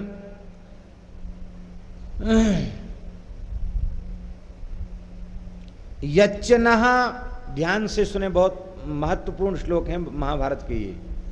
यच्चनः प्रेक्षमाणानां कृष्णा मानाय तत्सभाम अनरहंतीं कुले जातां सर्वधर्मानुचारिणीं तस्या धर्मस्य गांधारे फलं प्राप्तमिदं महत् नोचेत पापम परे लोके त्वमर्चेथास्ततोधिकम्। द्रोणाचार्य कह रहे हैं कि तुम तो द्रौपदी के अपमान का फल भोग ही रहे हो। उस सभा में हम लोगों ने बैठकर द्रौपदी के अपमान को सहन किया था, उसी का परिणाम हम लोगों को भोगना पड़ रहा है। नहीं तो देवता हमको युद्ध में परास्त नहीं कर सकते, हमको बार बार भागना पड़ता है। हम क्या अपनी दुर्दशा नहीं देख रहे हैं? ये द्रौपदी के अपमान का फल है। तुम्हारे दल का विनाश हो रहा है, देखो अच्छा हो रहा है, तुम सुखी रहो। यदि तुम द्रौपदी के पाप का फल यहाँ नहीं भोगते तो तुमको नरक में भोगना पड़ता। अच्छा है यहीं भुगतान हो जाए। इसलिए तुम किसी दूसरे को जो है दोष मत दो। दुर्योधन लौट कर आ गया है, कर्ण को बुलाया है, लंबी चौड़ी कर्ण से मंत्रणा की है और कहा, आचार्यम माम विग्रहस्व सत्याशौ युध्यते ध्वजा यथा बलम यथोत्साहम त्यक्त्वा जीवित मात्मना। दुर्योधन, गुरु निंदा से बड़ा कोई पाप नहीं है। गुरु द्रोणाचार्य की निंदा मत करो, वे वृद्ध हैं, पूरी शक्ति लगाकर युद्ध कर रहे हैं, फिर भी तुम कभी उनकी प्रशंसा नहीं करते हो। जब देखो तब सारा दोष उन्हीं के मत्थे पर मढ़ देते हो। यद्येनम समतिक्रम्य प्रविष्ट श्वेतवाहना नात्र सूक्ष्मोपि दोषस्यात् आचार्यस्य कथंचन। अर्जुन जो आगे बढ़ गए इसमें आचार्य का दोष नहीं है। आचार्य तो युद्ध कर ही रहे थे, अर्जुन ही छोड़ के भाग गया तो बेचारे आचार्य क्या करते। इसलिए इस प्रकार से अपने गुरुजनों को दोष नहीं देना चाहिए, इसमें दैव ही कारण है और तुम किसी को दोष मत दो। मैं जब तक हूं, ध्यान दें, यहां कर्ण कह रहा है, यहां कर्ण कह रहा है कि देखो, मित्र की भाषा है ना। कर्ण ने दुर्योधन को दोष नहीं दिया, क्यों, जानता है कि अपना दोष स्वीकार करेगा नहीं। कर्ण ने कहा देखो मित्र, हम लोगों ने लाक्षागृह में जलाने का षड्यंत्र किया, पर हमारे शत्रु बचने के लिए, क्योंकि दैव उनके अनुकूल था, राजनीति की सहारा लेकर के, जुए का सहारा लेकर वन में भेजा, लेकिन फिर भी वो अपने नियम में पूर्ण हो गए, अज्ञातवास भी पूरा कर लिए, और अब युद्ध हो रहा है तो हमारी निरंतर पराजय हो रही है, उनकी विजय हो रही है। तो ऐसे ही समझ लो मित्रवर, जुए का पासा ही तुम्हारे अनुकूल पड़ा था, बाकी सब पासे तुम्हारे उल्टे पड़ते जा रहे हैं। मानो कर्ण ने भी संकेत, समझदार को इशारा काफी होता, कर्ण ने कह दिया कि तुम्हारे पापों का फल ही तुमको भोगना पड़ रहा है। अपना नाम तो ले लिया उसने, क्योंकि वो भी सम्मिलित तो था ही, उस मंडली में तो था ही, इसलिए नाम उसने अपना भी ले लिया। अब फिर युद्ध हुआ, इसमें युधिष्ठिर विजयी हो गए और महाराज इसकी कर्ण की पराजय होगी। युधिष्ठिर ने भी एक बार कर्ण को जीता और इसके बाद द्रोणाचार्य पर पांडव सैनिकों ने आक्रमण किया है, द्रोणाचार्य ने संहार कर दिया है, द्रोणाचार्य ने शिविका वध किया है और भीमसेन ने एक थप्पड़ से कलिंग राजकुमार का वध कर दिया। ध्रुव, जयरात और धृतराष्ट्र पुत्र दुष्कर्ण और दुर्मद का भी एक एक तमाचा से ही उन्होंने काम तमाम कर दिया। इस तरह से सोमदत्त और सात्यकी का फिर भयंकर युद्ध हुआ है, सोमदत्त की पराजय हो गई है। घटोत्कच और अश्वत्थामा का भयंकर युद्ध हुआ है और अश्वत्थामा द्वारा घटोत्कच के पुत्र और उसकी एक अक्षौहिणी सेना का वध हो गया है। द्रुपद पुत्रों का वध भी कर दिया है और अश्वत्थामा के पराक्रम के कारण आज पांडव सेना की पराजय हो गई। भयंकर युद्ध है महाराज, क्या कहना है। सोमदत्त युद्ध में मूर्छित हुआ है, भीम ने बल्ली का वध किया है। फिर धृतराष्ट्र के पुत्र आए हैं, 10 पुत्रों का फिर भीमसेन ने वध किया है और 5 शकुनी के 5 भाइयों का संहार किया है और द्रोणाचार्य युधिष्ठिर का युद्ध हुआ है। इस युद्ध में द्रोणाचार्य की पराजय हो गई और युधिष्ठिर की फिर विजय हो गई। भगवान की बड़ी विचित्र लीला है। महाभारत ग्रंथ न पढ़ने वाले लोग अनेक चित्त में भ्रम पाल लेते हैं, लेकिन भगवान ने अर्जुन ही नहीं, किसी पांडव वीर के द्वारा बाकी नहीं छोड़ा जिससे कौरव पक्ष के बड़े से बड़े वीरों को पराजित न करवाया हो। वो केवल इसलिए कि मेरे भक्तों के विरोध में रहने वाले को चाहे जितना बलवान होने पर भी ऐसा दुर्दिन देखना पड़ता है, ये समझाने के लिए भगवान ने ऐसा किया। दुर्योधन और कर्ण की बातचीत हो रही थी। कृपाचार्य ने कर्ण को फटकारा और कहा कि तू बार बार अपने बल की डींग हाँकता है और दुर्योधन की बुद्धि को तू बिगाड़ता है, तेरे पाप का परिणाम आज सब भोग रहे हैं। कर्ण ने कृपाचार्य का बहुत अपमान किया है महाराज जी, इतना अपमान किया है। उसने कहा बाहुवि क्षत्रिया सूरा बाघवि सूरा द्विजातया धनुषा फाल्गुन शूरा कर्णे शूरो मनोरथैः तोषितो येन रुद्रेण कपार्थम प्रतिघातेत। कृपाचार्य जी ने कहा भुजाओं के शूरवीर क्षत्रिय होते हैं। ब्राह्मण किसके शूरवीर होते हैं? बोले बाघवी शूरा द्विजातया, वाणी के शूरवीर ब्राह्मण होते हैं। बोलना अच्छा जानते, ये उनका काम है।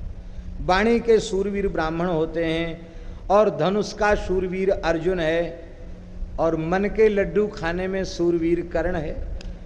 कर्ण शूरः मनोरथई, कर्ण शूरः मनोरथई। कर्ण मन के लड्डू खाने में, मनोरथों में शूरवीर है। इतना सुनते ही कर्ण ने ललकारते हुए कहा कि यदि तुम ब्राह्मण न होते, आचार्य न होते, तो आज मैं तुम्हारी जीव खींचकर तलवार से काट डालता। अब कृपाचार्य को यह कहना एक प्रकार से जीव काट लेना ही है। अपने मामा जी का ऐसा घोर अपमान होते हुए देखकर, मामा जी कौन है? कृपाचार्य। और भांजा कौन है? अश्वत्थामा। क्योंकि द्रोणाचार्य का विवाह कृपाचार्य की बहन कृपी से ही हुआ है, इसलिए अश्वत्थामा खास भांजा है। अश्वत्थामा ने तलवार निकाल ली। आज कर्ण के मैं टुकड़े टुकड़े कर डालूंगा। मेरे मामा को गाली कैसे देता है, कहता जवान खींच लूंगा, हिम्मत हो तो हाथ उठा के तो देखो मेरे मामा जी की तरफ। जब तक भांजा है तब तक मामा जी का कुछ नहीं बिगड़ सकता। ये मामा भांजों की लड़ाई है महाराज। किधर देखो, शकुनी मामा है और ये सब भांजे हैं। मामा ने ही सबको लड़ा भिड़ा के मरा दिया। तब दुर्योधन आया और सब ने बीच बचाव कर लिया कि भाई अपने दूसरों से लड़ रहे हैं, अपने ही लड़ने लग जाएंगे, तब दूसरे शत्रुओं से हम लोग क्या युद्ध करेंगे, इसलिए हम लोगों को युद्ध करना चाहिए। अश्वत्थामा से पांचालों के वध का अनुरोध किया गया और अश्वत्थामा ने बड़ा भयंकर पराक्रम दिखाया है। धृष्टद्युम्न के रथ को नष्ट कर दिया है और उसकी सेना को भगा करके आज अद्भुत पराक्रम दिखाया है महाराज अश्वत्थामा ने। भीमसेन अर्जुन ने आक्रमण किया है और इनके पराक्रम से फिर कौरव सेना में भगदड़ मच गई है। सात्यकी ने सोमदत्त का वध किया है। द्रोणाचार्य का युधिष्ठिर से युद्ध हुआ है और भगवान श्री कृष्ण ने युधिष्ठिर को द्रोणाचार्य से दूर रहने की हिदायत दी है, आज्ञा दी है कि आप बार बार गुरुजी से लड़ने चले आते हो, गुरुजी दयावश आपको छोड़ देते हैं, आपको पता नहीं है आप कभी भी बंदी बनाए जा सकते हैं, इसलिए आप लड़ा तो करो। युद्ध में आए हो तो काहे के लिए आए, लड़ोगे तो सही, पर कर्ण से भी थोड़ा बचा करो, द्रोणाचार्य से भी बचा करो, इनसे दूर रहा करो। ऐसा भगवान ने युधिष्ठिर को समझाया। कौरव और पांडवों की सेना, आज युद्ध होते होते रात हो गई, लेकिन रात को भी युद्ध बंद नहीं हुआ। तब मशाल युद्ध हुआ, मसालें जलाई गईं दोनों तरफ से और मसालों के प्रकाश में ही युद्ध आरंभ हो गया। भयंकर युद्ध हुआ है, घमासान युद्ध हुआ है। दुर्योधन ने द्रोणाचार्य की रक्षा के लिए सैनिकों को आदेश दिया है और महाराज भयंकर युद्ध में कृतवर्मा द्वारा युधिष्ठिर की पराजय हो गई है। सात्यकी के द्वारा भूरी का वध कर दिया गया है। घटोत्कच और अश्वत्थामा का घोर युद्ध हुआ है और भीम के साथ दुर्योधन का युद्ध हुआ है। इस युद्ध में दुर्योधन भीमसेन की मार खा करके भाग खड़ा हुआ। ततो युधिष्ठिरो राजा हतम मत्वा सुयोधनम। भीमसेन ने जब इसको भगा करके गर्जना की तो युधिष्ठिर ने यही समझ लिया कि आज दुर्योधन मारा गया।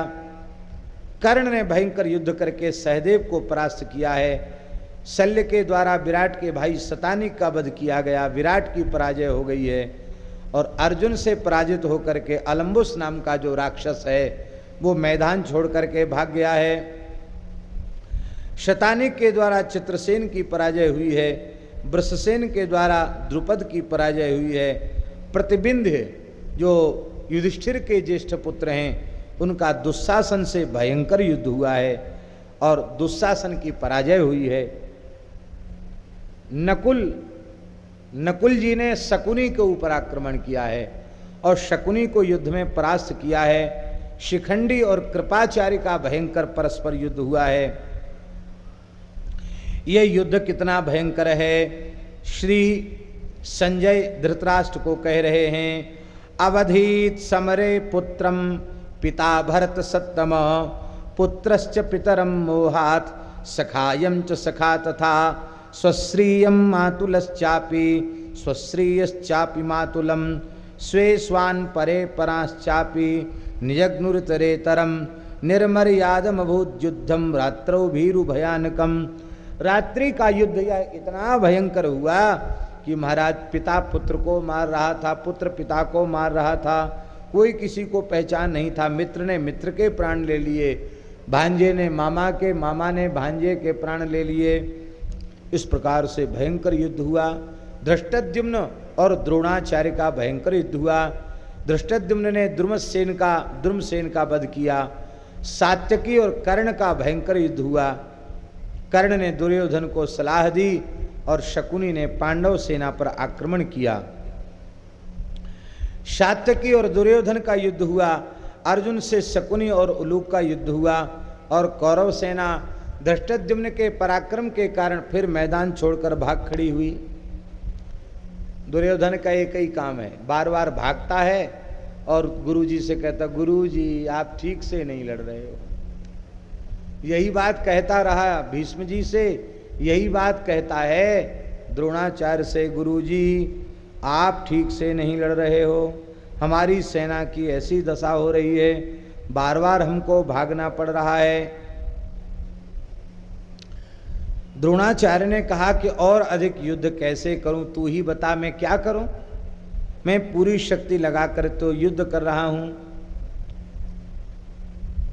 कर्ण ने भयंकर पराक्रम करके धृष्टद्युम्न को पराजित कर दिया है। पांचालों की पराजय हुई है। युधिष्ठिर कर्ण के आज के पराक्रम से घबरा गए हैं और भगवान ने कहा कि इस समय दुर्योधन को वचन दे चुका है कर्ण, अब कर्ण अपनी पूरी शक्ति लगा करके युद्ध करेगा और मैं भी चाहता हूं कि मैं अर्जुन को कर्ण के सामने न ले जाऊं। भगवान बड़े कुशल हैं, क्योंकि इंद्र के द्वारा जो अमोघ शक्ति, वीर घातनी शक्ति दी गई है, उसकी नित्य पूजा करता था कर्ण, अर्जुन के लिए रख छोड़ी थी। तो जब तक वो शक्ति कर्ण के पास रही तब तक भगवान बार बार कर्ण के सामने से अर्जुन को बचा के ले जाते। आज भगवान ने घटोत्कच को भेजा है कि अब भैया तुम्हारा काम है। घटोत्कच आया राक्षसों की सेना के सहित। ये पर्वत के समान विशालकाय दैत्य युद्ध करते करते सेना पर धड़ाम से गिर पड़ता, कूद जाता, लेट जाता, तमाम सेना पिचल जाती, मर जाती, कुचल जाती। हाहाकार मच गया। बोले महाराज ये किसी को जिंदा नहीं छोड़ेगा। सब कहने लगे कर्ण इसको मार दो, अरे हम लोग जीवित ही नहीं रहेंगे तो युद्ध किससे करेंगे, हमको विजय नहीं चाहिए, इसको मार डालो पहले। कर्ण बहुत दुखी हो गया। कर्ण ने कहा मैं अनेक दिनों से पूजन करता था जिस शक्ति का, जिसका मैं जीवन में केवल एक बार प्रयोग कर सकता हूं, और वह शक्ति मैंने अर्जुन के लिए रख छोड़ी थी, लेकिन अब तुम लोग कह रहे हो तो मैं उसका प्रयोग करता हूं। और उसने घटोत्कच के ऊपर शक्ति का प्रयोग किया। घटोत्कच को भगवान ने आज्ञा दिया। भीमसेन ने समझ लिया कि आज घटोत्कच जीवित नहीं रहेगा। भीमसेन ने कहा पुत्र तुम जाते जाते अपने पूर्वजों का, अपने पितृवर्ग का हित साधन करके जाओ। घटोत्कच समझ गया, बोले जो आज्ञा पिताजी। और उसने इतना विशाल शरीर बढ़ाया और बढ़ाकर मरकर गिरा कौरवों की सेना पर। एक अक्षौहिणी सेना को राम राम खाली अपने शरीर से कुचल के मार डाला महाराज। एक अक्षौहिणी सेना को खत्म कर दिया इसने। पांडवों के दल में मायूसी छा गई, शोक छा गया और कौरवों के यहाँ बाजे बजने लगे। आज कौरवों में सब हर्षित हैं, केवल कर्ण के आंख से आंसू बह रहे थे, क्योंकि कर्ण की समझ में आ गया अब मेरी मृत्यु निश्चित है। क्योंकि जिसके कारण मैं अर्जुन को जीतने का उत्साह रखता था, कवच कुंडल पहले ही चले गए, शक्ति आई थी वो भी प्रयोग व्यर्थ हो गया। लेकिन चलो अब जो होना होगा सो होगा। महाराज घटोत्कच ने जो अलम्बुस नाम का राक्षस था उसको भी मौत के घाट उतार दिया था। और अब भीमसेन थोड़े दुखी हुए हैं, युधिष्ठिर ने भी विलाप किया है, क्योंकि आखिर तो परिवार का ही बालक है। बहुत अधिक विलाप किया है, पांडवों को शोक हुआ है और श्री कृष्ण प्रसन्न हुए हैं। श्री कृष्ण की प्रसन्नता को देख करके अर्जुन ने भगवान को उलाहना दिया है और भगवान ने कहा, अर्जुन ने कहा, प्रभु इस भयंकर परिस्थिति में आप प्रसन्न हैं, आपकी यह प्रसन्नता समयानुकूल नहीं है। सबको खेद हो रहा है आपके मुस्कान को देख करके।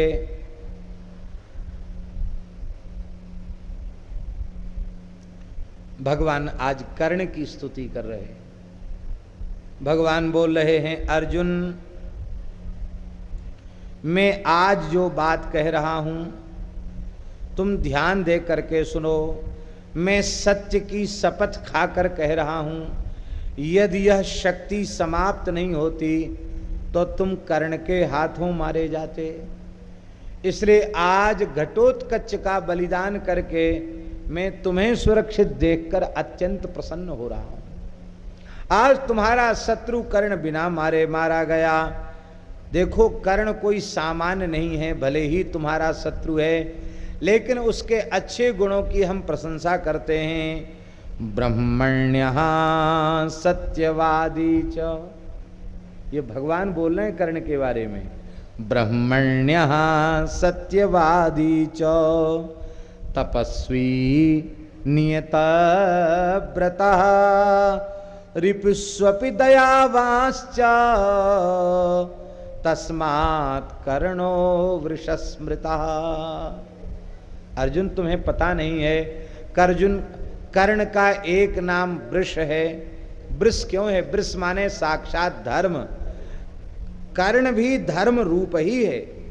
इसका एक ही दोष सबसे भारी है कि अधर्मी के पक्ष में जाकर खड़ा हो गया। और कर्ण के चरित्र में, कर्ण के जीवन में कहीं कोई दोष नहीं है। ये ब्राह्मण है, ब्राह्मणों का बड़ा भक्त है, सत्यवादी है, बड़ा तपस्वी है और सदाचारी है, जितेंद्रिय है, शत्रुओं पर भी दया करने वाला है। इसलिए कर्ण धर्मात्मा कहा गया। यदि कर्ण की वह शक्ति कर्ण के पास बनी रहती तो तुम उसके हाथों मारे जाते।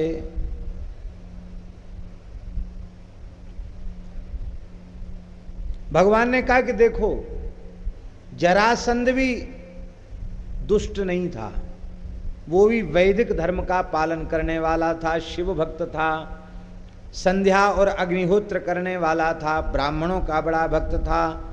किंतु केवल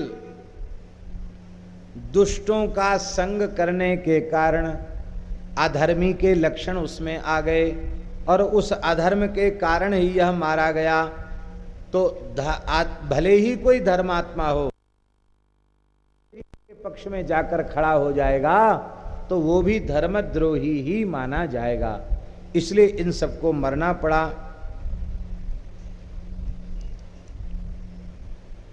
धृतराष्ट्र ने बहुत पश्चाताप किया है, संजय ने उत्तर दिया है, युधिष्ठिर ने घटोत्कच की मृत्यु पर शोक किया है, भगवान श्री कृष्ण ने और व्यास जी ने उसका निवारण किया है, समझाया है।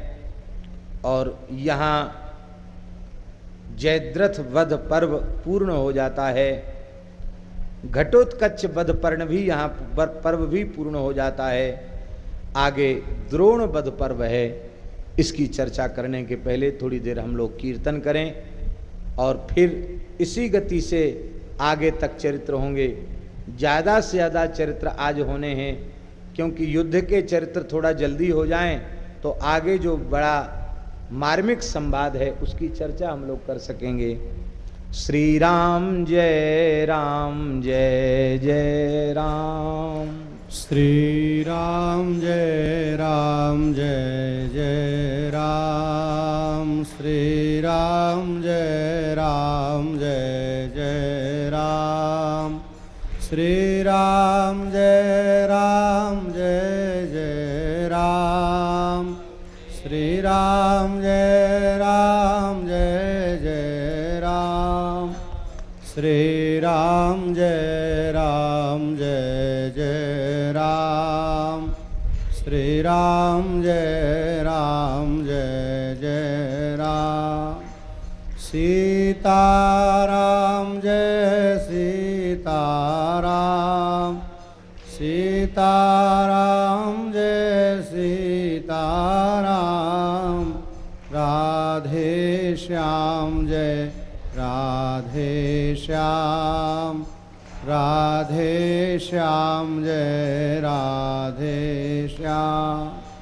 श्री राम जय जय राम। श्री वृंदावन बिहारी लाल की जय।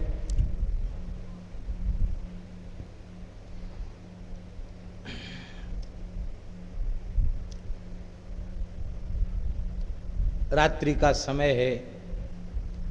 कौरव अपने शिविर में हैं, पांडव अपने शिविर में हैं। सेनापति द्रोणाचार्य के शिविर में दुर्योधन पहुंचा और दुर्योधन ने कहा, गुरुदेव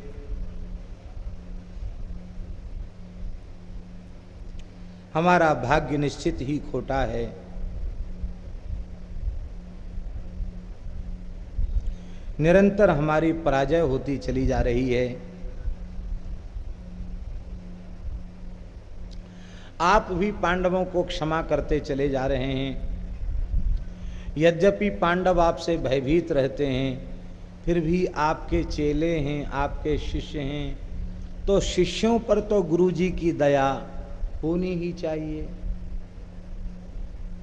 पर गुरुजी क्षमा करना, हमको लगता है आपके शिष्य पांडव ही हैं, हम तो जैसे आपके शिष्य ही नहीं हैं। अपने मुंह से ही कह रहा है। उसका कहना यह था कि आपका पक्षपात हम लोगों के प्रति नहीं है, पांडवों के प्रति है। पांडवों के प्रति इनका पक्षपात है।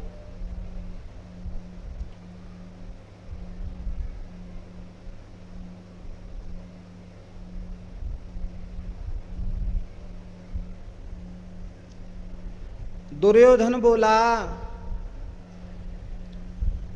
गुरुजी लगता आप थक गए ज्यादा, आप थोड़ा विश्राम करिए। मैं दुर्योधन, दुशासन, कर्ण, मामा शकुनी, हम लोग पूरी सेना के 2 भाग करेंगे। दोनों तरफ से अर्जुन को घेर करके मार डालेंगे और आप खड़े रहिए, क्योंकि आप तो अर्जुन को मारेंगे नहीं, आपके शिष्य हैं, मैं ही मार डालूंगा। यह सुनकर के द्रोणाचार्य बहुत ठहाका लगाकर हंसे।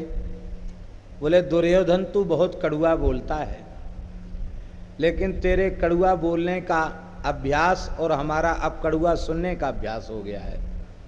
क्योंकि बातुल भूत विवश मत वारे, ते नहीं बोल ही बचन विचारे। तुम्हारे जैसे लोग विचार पूर्वक नहीं बोलते हैं। देखो तुम तो हो ही क्या, तम न वित्त पतिर नेन्द्रो नयमो न जलेश्वर नासुरो रग रक्षांसी क्षपयु सहायुधम। देवराज इंद्र, कुबेर, यमराज, वरुण, असुर, शुर, नाग, गंधर्व एक साथ आकर के युद्ध करें तो भी अर्जुन को नहीं जीत सकते। और तुम यहाँ लंबी चौड़ी बातें बना रहे हो कि हम सेना के 2 भाग करके लड़ेंगे और उसको मार डालेंगे। उस समय तुमने क्यों नहीं मार दिया जब विराटनगर में अर्जुन ने अकेले युद्ध किया था? तमाम इस अवसर गिना दिए द्रोणाचार्य ने, तब क्यों नहीं मारा, तब क्यों नहीं मारा, तब क्यों नहीं मारा, अब मार दोगे? जैसे पतिंगा अग्नि के सामने जाकर नष्ट हो जाता है, ऐसे ही अर्जुन प्रचंड अग्नि है और तुम लोग पतिंगों के समान हो। इसलिए तुम ज्यादा लंबी चौड़ी बातें मत बनाओ। तब बोले गुरुजी क्या करें? बोले जो हो रहा सो होगा, मैंने तो सेनापति पद स्वीकार किया है तो मैं आखिरी दम तक लड़ूंगा, बस जितना मैं कर सकता हूं उतना ही मैं करूंगा। आज के युद्ध में इतना भयंकर पराक्रम द्रोणाचार्य ने दिखाया है कि द्रुपद के पौत्रों का वध कर दिया और आज द्रौपदी के पिता महाराज द्रुपद का भी वध कर दिया। जो मित्र भी रहे द्रोणाचार्य के और शत्रु भी रहे, आज उनका भी वध द्रोणाचार्य ने कर दिया। धृष्टद्युम्न ने अपने पिता के वध का प्रतिशोध लेने की प्रतिज्ञा की है कि अब मैं जीवित नहीं छोड़ूंगा, अब मैं द्रोणाचार्य का वध अवश्य करूंगा। दोनों दलों में घमासान युद्ध आरंभ हुआ है। नकुल ने दुर्योधन को परास्त कर दिया है, दुर्योधन भाग खड़ा हुआ। फिर दुशासन और सहदेव का युद्ध हुआ है, दुशासन भी परास्त हो गया। कर्ण भीमसेन का और द्रोणाचार्य अर्जुन का बड़ा भयंकर युद्ध हुआ है। धृष्टद्युम्न ने दुशासन को हराकर द्रोणाचार्य पर आक्रमण करता है। नकुल सहदेव धृष्टद्युम्न की रक्षा करते हैं। दुर्योधन और सात्विकी का संवाद हुआ है और युद्ध भी हुआ। कर्ण भीमसेन का भयंकर संग्राम हुआ और अर्जुन ने कौरवों पर आक्रमण करके भयंकर पराक्रम दिखाया है। द्रोणाचार्य ने घोर कर्म किया है। ये कर्म द्रोणाचार्य की सबसे बड़ी भूल थी। द्रोणाचार्य ने क्रोध में आकर के ब्रह्मास्त्र का प्रयोग करके बहुत बड़ी सेना को जलाकर भस्म कर दिया। सामान्य लोगों पर ब्रह्मास्त्र का प्रयोग नहीं करना चाहिए। कहते द्रोणाचार्य के द्वारा जब सैनिक मारे जाने लगे, कच्चित द्रोणो नन सर्वांग क्षपेत तम परम परमास्त्रवित समिद्धा शिशिरा पाए धन कक्ष मिवानला। कहीं द्रोणाचार्य हम सबको समाप्त न कर दें।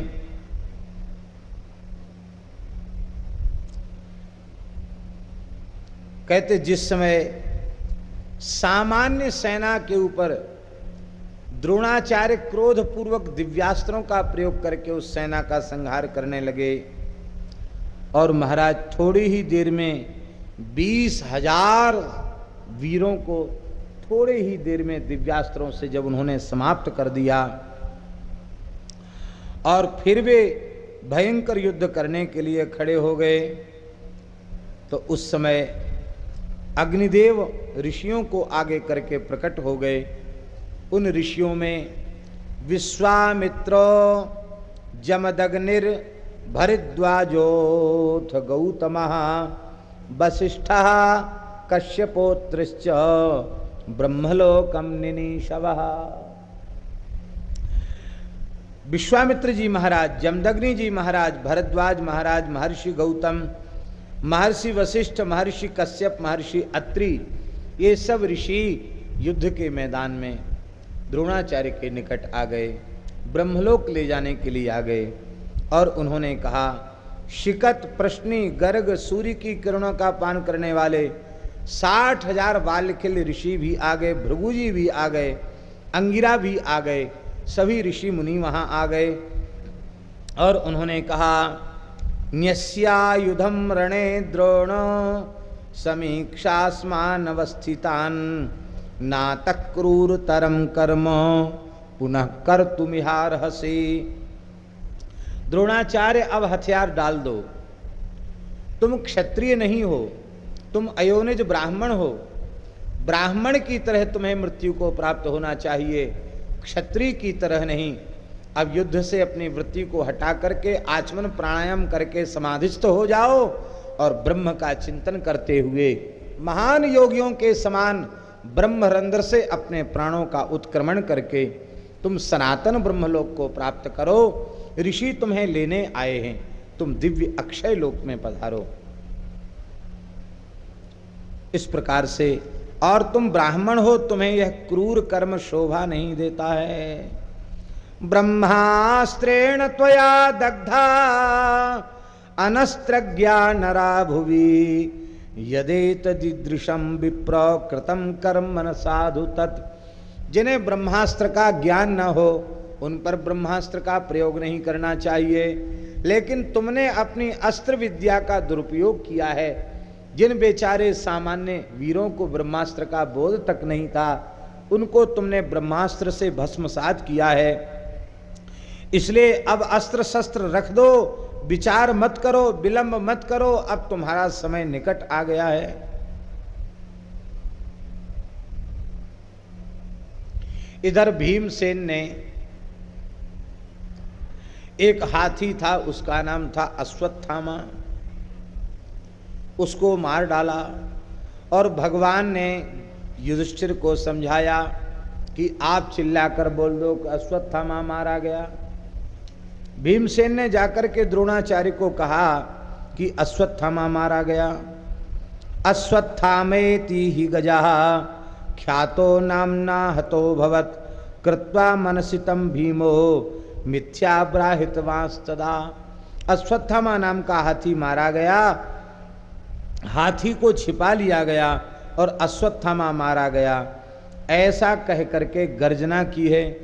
यह सुन करके वे दुखी तो हुए, लेकिन अभी युद्ध से उनका मन नहीं हटा था। तब तक ऋषियों ने आकर उन्हें आज्ञा दे दी। तब वे दुखी हो गए और दुखी होकर उन्होंने युधिष्ठिर से पूछा, संदेह्यमानो व्यथितः कुंती पुत्रम युधिष्ठिरम आहतं वा हतं वेति पप्रच्छ सुतमात्मनः।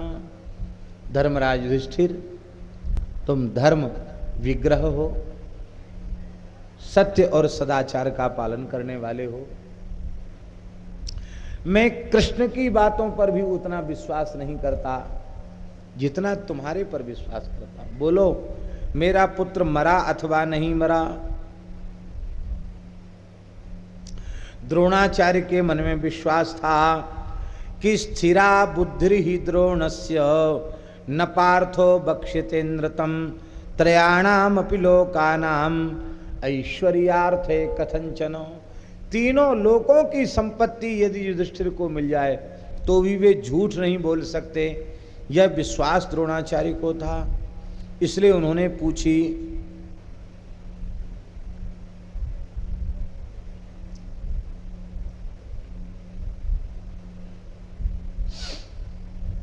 उस समय सबने एक साथ युधिष्ठिर से यही कहा कि यदि आज आपने सही सही बात बता दी तो फिर हम मारे जाएंगे। इनको कोई युद्ध में जीत ही नहीं सकता है, फिर तुम्हारी विजय नहीं होगी। तब सत्वम गोविंद वाक्यानि मानयस्व जयिषिणः द्रोणाय निहितम संसो राजन शारद्वती सुतम। सब लोग कहने लगे कि द्रोणाचार्य से आपको अब कहना ही पड़ेगा कि तुम्हारा पुत्र मारा गया। श्री कृष्ण की बात तुम्हें माननी ही चाहिए। बहुत ध्यान से सुने। श्री कृष्ण की बात मानकर युधिष्ठिर कह देते तो उनको दोष नहीं लगता, क्योंकि सत्यव्रतम सत्य परम त्रिसत्यम सत्यस्य योनिम निहितं च सत्ये सत्यस्य सत्यमृत सत्य नेत्रम सत्यात्मकं त्वां शरणं प्रपन्ना। हे सत्यात्मक श्री कृष्ण, हम शरण में हैं। सत्य के भी सत्य श्री कृष्ण हैं, नहीं पाप लगता उन्हें। सत्य के सत्य श्री कृष्ण हैं, लेकिन न भगवान की मानी न अपनी ही बात पर पक्के रहे। कह देते कि प्रभु विजय दिलाना आपका काम, हम झूठ नहीं बोलेंगे। हम कह देंगे कि महाराज आपका लड़का नहीं मरा, हाथी मरा। न तो पूरी बात भगवान की मान पाए और ना ही अपनी निष्ठा पर दृढ़ रह पाए। यही इनसे दोष बन गया।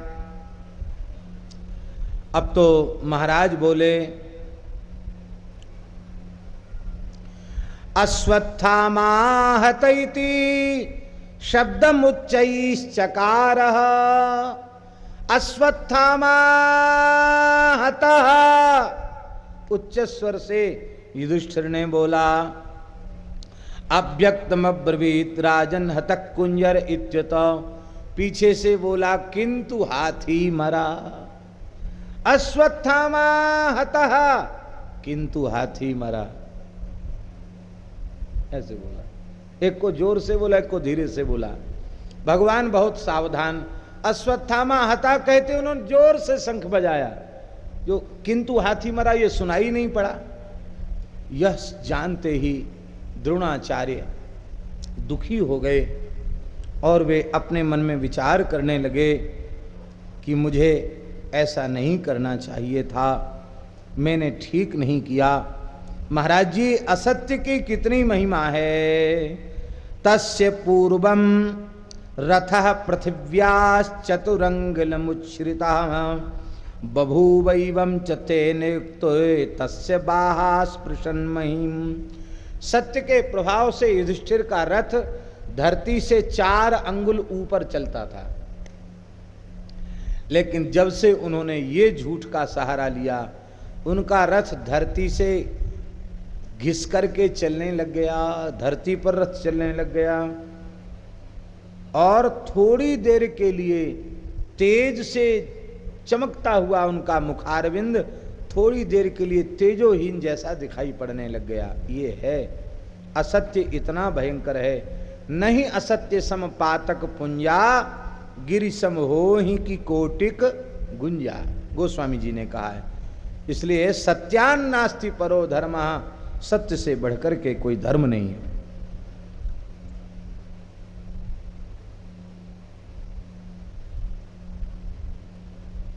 उस समय भीमसेन ने एक लीला और कर दी।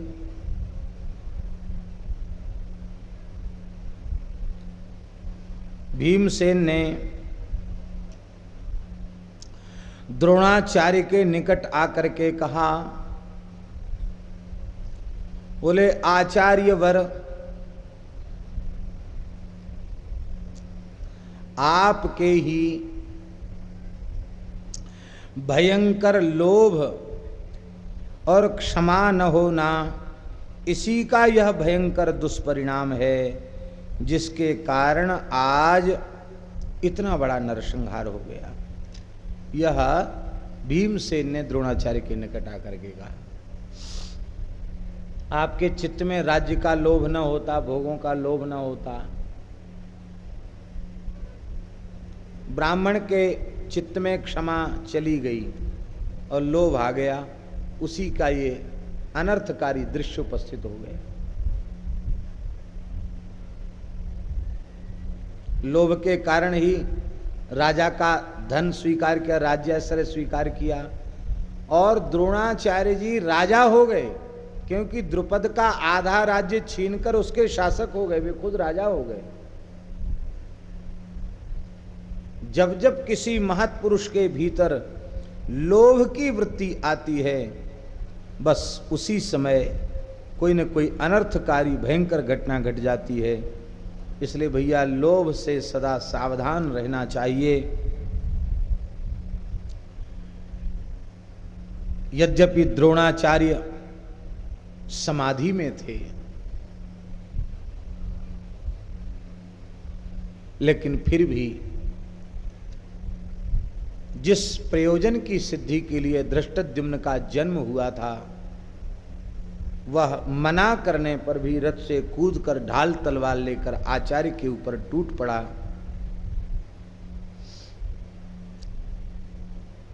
द्रोणाचार्य अस्त्र त्याग करके बैठे हैं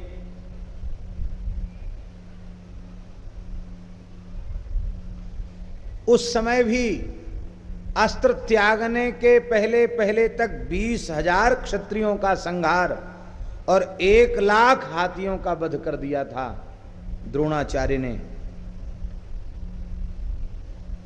लेकिन आज उनका मन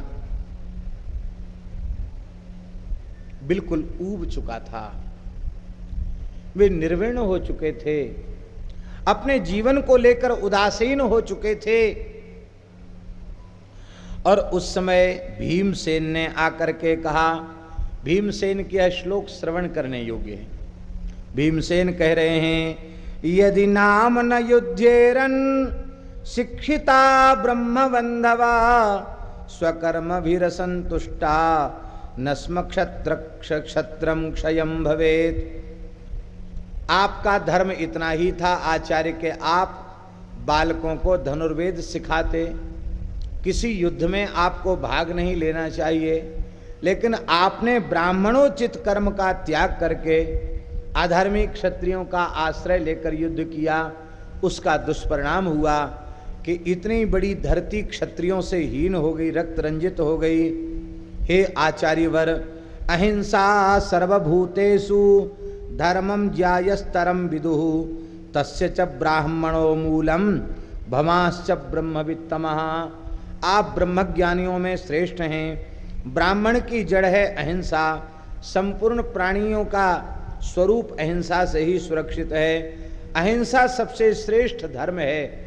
और आपने ब्राह्मण होकर भी युद्ध में कितना संहार किया, इसलिए ब्रह्मवेत्ता होकर भी आपने स्त्री, धन और पुत्र की लिप्सा में मूर्ख की तरह, चांडालों की तरह, म्लेच्छों की तरह आपने क्षत्रियों के समूह का संहार किया है। आपने अपने एक पुत्र की जीविका के लिए ब्राह्मण वृत्ति का आश्रय छोड़ करके राज्याश्रय लिया, द्रुपद से द्वेष किया, और उसका परिणाम यह भयंकर महाभारत युद्ध हुआ।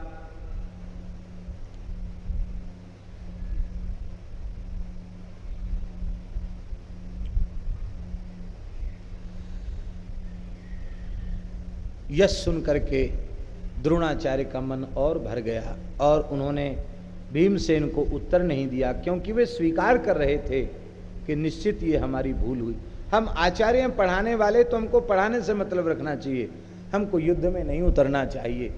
हमें राजाओं के भोगों में फंस करके अपने स्वरूप को विकृत नहीं करना चाहिए।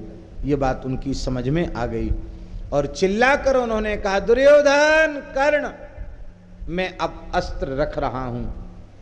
रख दिया उन्होंने अस्त्र और आचमन प्राणायाम करके समाधि लगा ली। क्रमशः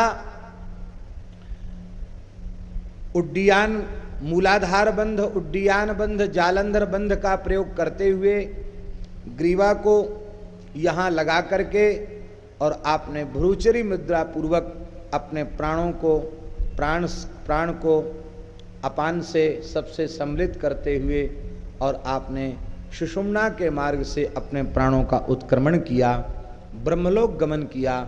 ऋषियों ने आकाश से पुष्पों की वर्षा की, देवताओं ने नगाड़े बजाए और क्षत्रिय की तरह नहीं, एक ब्रह्मर्षि की तरह, एक महान योगी की तरह सबने उनके तेजोमय ज्योतिर्मय स्वरूप को ब्रह्मलोक जाते हुए देखा। बोलो आचार्यवर श्री द्रोणाचार्य जी महाराज की, भरद्वाज नंदन महर्षि द्रोणाचार्य जी महाराज की। उस समय लोग हाहाकार कर रहे थे। अर्जुन ने बहुत मना किया, सात्यकी ने भी मना किया, सबने मना किया, लेकिन सबके मना करने के बाद भी धृष्टद्युम्न रथ पर चढ़ आया और उसने तलवार से उनके मस्तक को काट दिया। यद्यपि द्रोणाचार्य तो जा चुके थे, उनका तो ब्रह्मलोक प्रयाण हो चुका था, लेकिन फिर भी जो देह त्याग कर चुके थे उनका मस्तक भी काट डाला। हाहाकार मच गया। उस समय अर्जुन सात्यकी और अर्जुन धृष्टद्युम्न को मारना चाहते थे, लेकिन भीमसेन ने बचा लिया और श्री कृष्ण भगवान ने बचा लिया। भगवान ने कहा नहीं, इसका जन्म ही इसलिए हुआ, इसने ठीक किया। और युद्ध के मैदान में बिना, इतना युद्ध जिसने किया हो, बिना शस्त्र के मृत्यु हो जाए ये भी ठीक नहीं था। इसलिए इतने लोगों का गला काटा तो इनका भी गला कट गया, कोई चिंता की बात नहीं, भगवान ने समर्थन कर दिया। और अब तो महाराज इस प्रकार से पांडवास्तु जयम लब्ध्वा हृष्टा ह्यासन विषांपते अरिक्षयंच संग्रामे तेन ते सुखमाप्नुवन। पांडवों को विजयश्री प्राप्त हुई। आकाश में देवता नगाड़े बजा रहे हैं, कौरवों में हाहाकार मच गया, सब रुदन कर रहे हैं। आगे के चरित्रों का भगवत कृपा से हम कल स्मरण करेंगे। अभी लाइव का समय बाकी है, उस समय का सदुपयोग करते हुए आज का जो मुख्य महोत्सव है, आप सबको पता है, आज श्री जगन्नाथपुरी में रथ यात्रा महोत्सव है। भारतवर्ष के अनेक क्षेत्रों में रथ यात्रा मनाई जाती है। हम सब जगन्नाथ महाप्रभु बलभद्र सुभद्रा जी के चरणों में अनंत अनंत प्रणाम करते हैं और मानसिक रूप से पुरी में पहुंच करके श्री जगन्नाथ बलभद्र सुभद्रा जी के दिव्य स्वरूप को, रथ को प्रणाम करते हैं, वहाँ की भूमि को प्रणाम करते हैं। और आज एक महत्वपूर्ण महोत्सव है, ईशावास्योपनिषद, उसकी बड़ी वैदुष्यपूर्ण हिंदी की व्याख्या, जिसमें स्वसिद्धांत के निरूपण के साथ परमत का निराकरण भी किया गया है और बहुत अच्छा विवेचन किया है।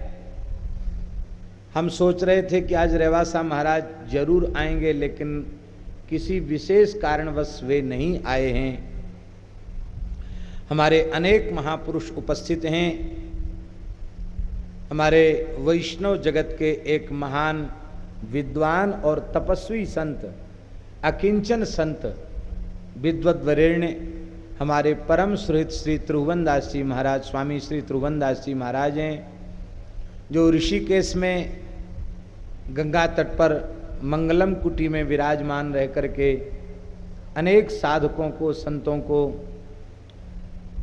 शांग वेदांग की शिक्षा, सभी न्याय व्याकरण आदि शास्त्रों को पढ़ाकर उनको शिक्षित करते हैं। विशिष्टाद्वैत का विस्तृत विवेचन करके एक पुस्तक भी आपने प्रकाशित की, जो चौखंबा से प्रकाशित हुई और संपूर्ण भारतवर्ष के विद्वानों ने उसका बहुत आदर किया। श्री रामानंदी उपासना दर्पण का भी बृहत संस्करण आपने प्रकाशित किया, अर्थ पंचक आदि भी प्रकाशित किए, उनका भी बहुत विद्वत समाज में आदर हुआ। आपने ईशावास्य उपनिषद के ऊपर बहुत सुंदर टीका लिखी है। यहाँ तो विमोचन के हिसाब से थोड़ी प्रतियां आई हैं, पूरे भारत में और पूरे विश्व में ये पुस्तक उपलब्ध होगी, क्योंकि इस पुस्तक का प्रकाशक चौखंबा है। तो चौखंबा एक बड़ा प्रेस है, वहाँ से प्रकाशित होने वाले ग्रंथ सर्वत्र उपलब्ध होते हैं। हम स्वामी श्री शुद्धानंद जी महाराज से प्रार्थना करेंगे, श्री स्वामी नवल राम जी महाराज से प्रार्थना करेंगे, ये विद्वान संत हैं, ये पधारें। श्री करुणानिधान वाले महाराज जी भी पधारें, स्वामी ब्रह्म स्वरूप जी भी पधारें, ब्रह्मचारी जी महाराज, और ये सब संत, किशन स्वरूप जी महाराज, ये सब संत पधार करके इस ग्रंथ का विमोचन संपन्न करावें। पधारें। गोविंद जय जय गोपाल जय जय, गोविंद जय जय गोपाल जय जय, राधा रमण हरि गोविंद जय जय, राधा रमण हरि गोविंद। हमारे आनंद जी दिल्ली से इन ग्रंथों को लेके आए हैं। अभी तो कम ग्रंथ आए हैं, फिर भी यहाँ कल स्टॉल पर उपलब्ध रहेंगे। जो लेना चाहेंगे उन्हें श्री मलुक वाणी भी प्राप्त होगी और ये ग्रंथ भी प्राप्त होंगे। ये महापुरुष ले लें।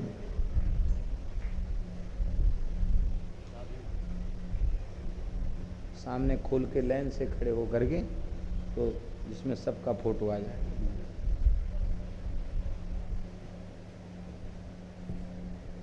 ऐसे सामने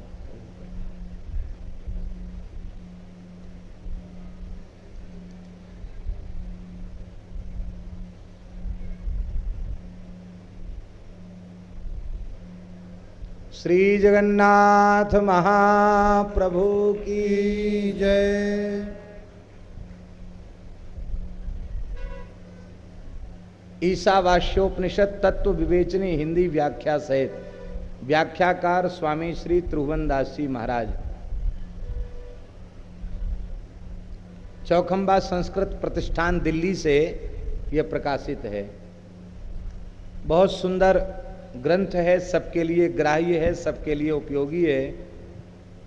जो लोग चाहेंगे, कल थोड़ी संख्या में पुस्तक आई हैं, वो स्टॉल पर प्राप्त हो जाएंगी। जय जय श्री राधे। अब श्री शुद्धानंद जी महाराज ईशावास्य के ऊपर कुछ एक बात बोल लें, कुछ भी बोल लें। ये कुर्सी ला दो, कुर्सी। श्री राम जय जय राम। यहाँ बिछा दो। श्री राम जय जय राम। श्री राम श्री राम जय जय राम।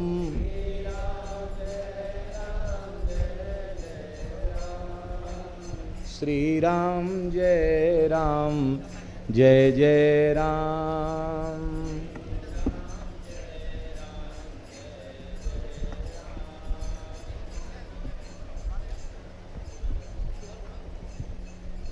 जय जगन्नाथ। आज सभी बैठ जाएं, आरती करके ही जाएं।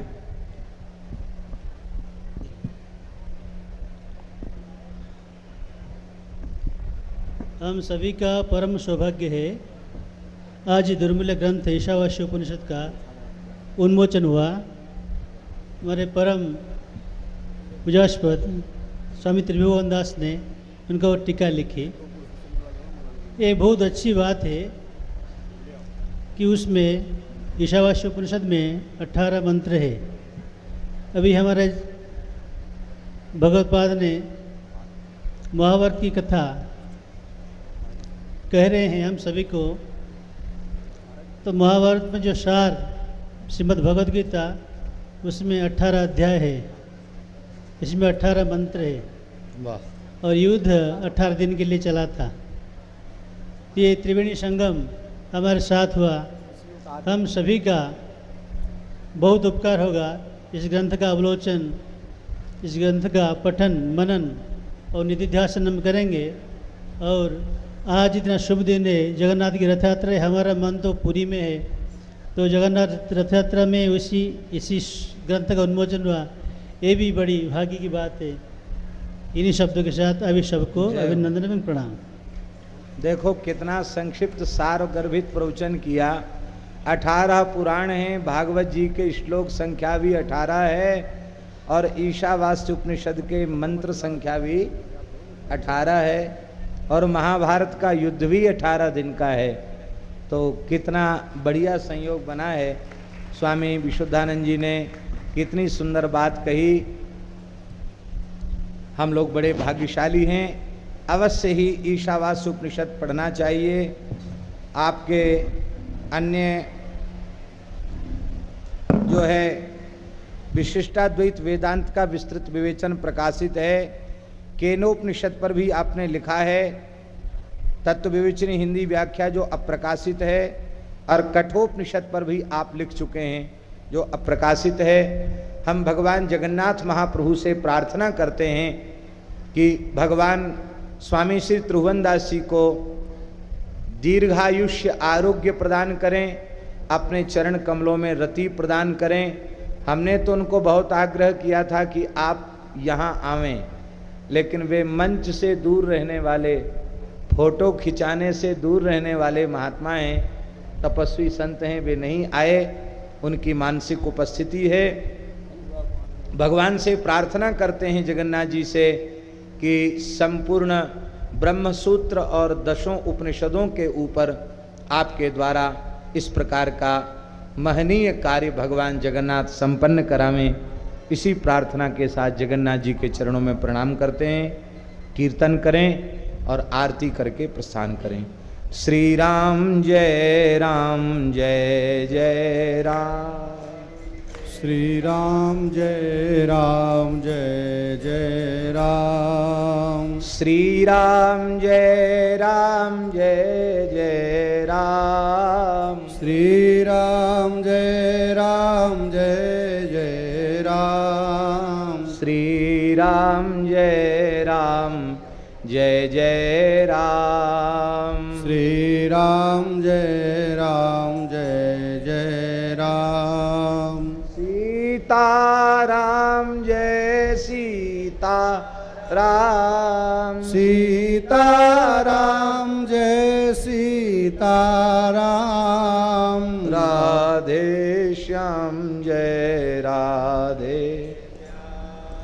राधे श्याम जय राधे श्याम।